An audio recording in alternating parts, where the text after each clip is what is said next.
सभी को नमस्कार। इस सत्र में हम बकरियों के खाद्य प्रबंधन को सही तरीके से सीखेंगे और बकरियों के स्वास्थ्य और पोषण के प्रति हमारी जिम्मेदारी के बारे में चर्चा करेंगे। चलिए इस महत्वपूर्ण चर्चा की शुरुआत करते हैं।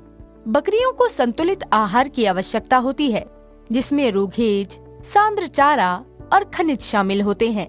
उचित आहार बकरियों के स्वास्थ्य और उत्पादकता में योगदान दे सकते हैं। बकरी पालन उद्यम की समग्र सफलता में सुधार करें। बकरी पालन के लिए निम्नलिखित कुछ उपलब्ध विकल्प हैं, जैसे कि चराना, फसलों के अवशेष जैसे डंठल और पत्तियां खिलाना चारे का अच्छा स्रोत हो सकता है। यहाँ तक कि रसोई के अपशिष्ट जैसे कि सब्जियों और फलों के छिलके को एकत्र करके चारे के साथ मिलाकर खिलाया जा सकता है। चारे की गुणवत्ता बकरियों के स्वास्थ्य और उत्पादकता के लिए साफ एवं ताज़ा होना महत्वपूर्ण है। बकरियों के स्वास्थ्य के लिए फफूंदी और अन्य प्रदूषकों से चारा मुक्त होना चाहिए। क्या हम बकरियों को चराने बाहर ले जा सकते हैं? हाँ, हम ऐसा कर सकते हैं, लेकिन हमें कुछ बातों का ध्यान रखना पड़ेगा। यदि बकरियों को चराने की अनुमति दी जाती है, तो ये सुनिश्चित करना महत्वपूर्ण है कि विभिन्न प्रकार के पौधों तक पहुँच और चरागाह भूमि जहरीले पौधों से मुक्त होना चाहिए। दीदी, क्या आप हमें रोगेज और उसके महत्व से अवगत करा सकती हैं? रोगेज बकरी के भोजन का एक महत्वपूर्ण घटक है और ये संदर्भित करता है कि रेशेदार पौधे सामग्री जो बकरियों द्वारा आसानी से पचने योग्य नहीं होती है, ये एक मुख्य घटक है।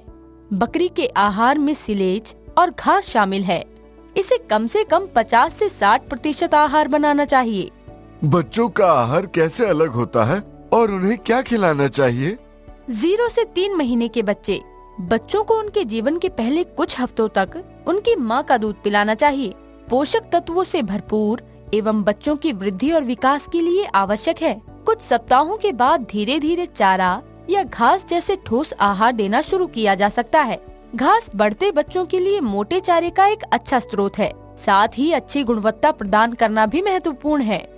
3 से 6 महीने बढ़ती बकरियों को संतुलित आहार की आवश्यकता होती है, जिसमें मोटा चारा, सांद्र चारा आदि शामिल होते हैं।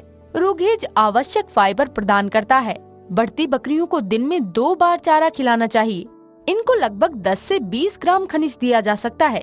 इनके दिए जाने वाले खनिज मिश्रण में आवश्यक खनिज जैसे कैल्शियम, फास्फोरस, तांबा, जस्ता और सेलेनियम दिए जा सकते हैं। अब हम सभी मिलकर एक स्वस्थ बकरी पालन के लिए नए और बेहतर तरीके से तैयार हैं। आपके सहयोग के लिए धन्यवाद और हम सभी को सफलता की ओर आग्रहण करते हैं।